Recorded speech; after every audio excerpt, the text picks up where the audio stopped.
सुप्रभात प्यारे बच्चों। हमने पिछले वीडियो में रिमझिम पाठ्य पुस्तक का पार्ट 4 नन्हा फनकार का भाग 4 देखा था, जिसमें केशव के काम करने के अंदाज को देखकर बादशाह अकबर खुश हो जाते हैं और केशव को अपने कारखाने में काम करने की बात करते हैं, जिस पर केशव का चेहरा चमक उठता है। अब आगे। अकबर उठ खड़े हुए। जाते हुए बड़े प्यार से केशव का कंधा थपथपाया और कहा, अच्छा बेटा, अपना काम जारी रखो।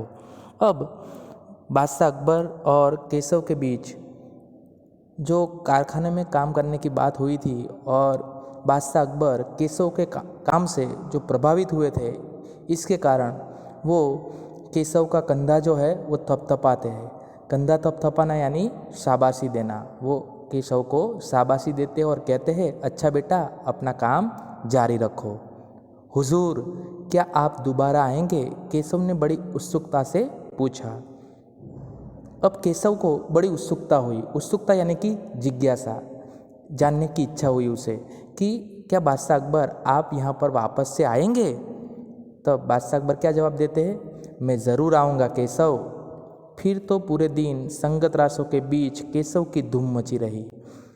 अब आसपास जो काम कर रहे थे संगत रास यानी कि पत्थर को तराशने वाले कारीगर, उनके बीच पूरे दिन केशव की बात ही चलती रही। वह बार बार बादशाह से हुई अपनी मुलाकात सबको सुनाता रहा। केशव बादशाह अकबर के साथ जो अपनी बातचीत हुई थी, मुलाकात यानी कि भेंट हुई थी, वो सबको बता रहा है कि मेरी और बादशाह अकबर के बीच इस प्रकार की बातचीत हुई है। रात हो चली थी। केशव बहुत थका हुआ था। अब रात हो गई और केशव पूरे दिन काम करने के बाद थका हुआ था, पर आंखों में नींद कहाँ। वह धीरे से अपने पिता के बिस्तर में घुस गया। उसे नींद नहीं आ रही थी। वह धीरे से अपने पिता के बिस्तर में चला गया। पिता ने मुस्कुराकर कहा, तुम तो अभी से इतने प्रसिद्ध हो गए। प्रसिद्ध का मतलब होता है विख्यात, मशहूर। उसके पिता उससे कहते हैं कि केशव, तुम तो अभी से ही मशहूर हो गए हो। बादशाह सलामत ने कहा है कि एक दिन मैं बहुत बड़ा कलाकार बनूंगा। केशव ने अपने पिता से कहा कि बादशाह सलामत ने मुझे कहा है कि एक दिन मैं बहुत बड़ा कलाकार बनूंगा। अपने सिर को पिता की बाहों के सहारे टिकाकर केशव धीरे से बोला, हमारे बादशाह बहुत ही नेक इंसान है। अब यहाँ पर पिता और केशव के बीच बात हो रही है और केशव जो है वो धीरे से अपने पिता से कह रहा है कि हमारे बादशाह बहुत ही नेक इंसान है। नेक इंसान यानी कि भला, अच्छा, सज्जन आदमी। बिल्कुल सही, पिता ने कहा। कुछ सोचकर केशव ने पूछा, बाबा एक बात बताओ, बादशाह के पास आगरा में एक से बढ़कर एक खूबसूरत महल है। अब केशव को एक प्रश्न हुआ। उसने अपने पिता से पूछा कि बाबा एक बात बताओ, बादशाह के पास आगरा में एक से बढ़कर एक खूबसूरत महल है, फिर वे सिकरी में यह शहर क्यों बनवा रहे हैं? पिता ने कुछ याद करते हुए बताना शुरू किया।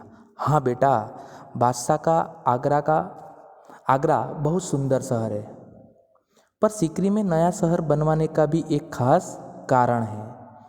मैंने सुना है कि जब बादशाह अकबर की कोई संतान नहीं थी, इस वजह से वे हर वक्त परेशान रहते थे। अब जो केशव है, उसे जो प्रश्न हुआ था, उसके जवाब में उसके पिता कहते हैं कि हाँ बेटा, बादशाह अकबर के पास कई सारे महल जो है आगरा में है, लेकिन वो सिकरी में नया शहर बनवा रहे, उसके पीछे भी एक खास वजह है।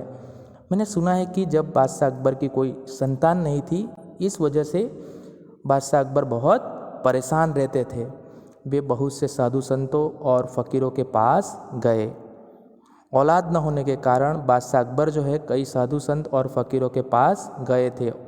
भटकते भटकते बादशाह ख्वाजा सलीम चिश्ती के पास सिकरी आए।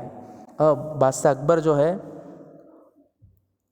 भटकते भटकते, संतान न होने के कारण वो फ़कीर साधु संतों को मिलते मिलते, भटकते भटकते सिकरी जो है ख्वाजा सलीम चिश्ती के पास आए। उन्होंने ही बादशाह को बताया कि उनके एक नहीं तीन तीन संतानें होगी। उनको एक नहीं बल्कि कितनी संतानें होगी? तीन तीन। ये बात ख्वाजा सलीम चिश्ती ने बताई थी। शाहजादा सलीम, मुराद और दनियाल, केशव ने चहकते हुए कहा। अब तुरंत ही केशव ने अपना जवाब जो है अपने पिताजी को सुनाया कि हाँ, सलीम, मुराद और दनियाल, बिल्कुल सही। तब बादशाह ने ख्वाजा सलीम चिश्ती के सम्मान में सीकरी में नगर बनाने का फैसला किया था। तो अब समझ में आया कि बादशाह अकबर सीकरी में नया शहर क्यों बनवा रहे हैं, क्योंकि ख्वाजा सलीम चिश्ती के सम्मान में उन्होंने यह नगर बसाने का फैसला किया था। केशव ने कहा, अच्छा अब समझा, इसलिए बादशाह अकबर ने अपने बेटे का नाम सलीम रखा है।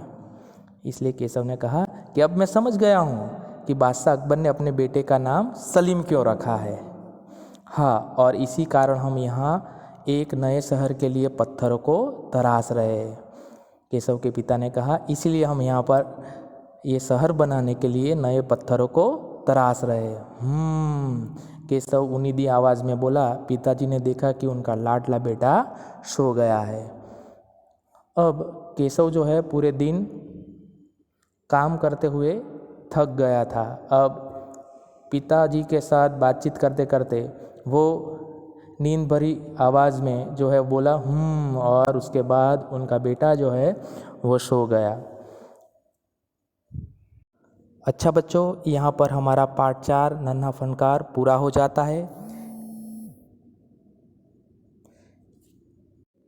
इस कहानी से हमें सीख मिलती है कि जिस प्रकार केशव अपने काम के प्रति सजग रहकर बादशाह अकबर से शाबाशी पाता है, उसी प्रकार हमें भी अपने काम के प्रति अग्रसर रहना चाहिए, जिससे हमारे माँ बाप भी और हमारे शिक्षक भी हम पर गर्व कर सके। इस पाठ का अभ्यास कार्य आपको PDF के तौर पर दिया जाएगा, जिसे आपको अपनी हिंदी CW में अच्छे अक्षरों से लिख लेना है।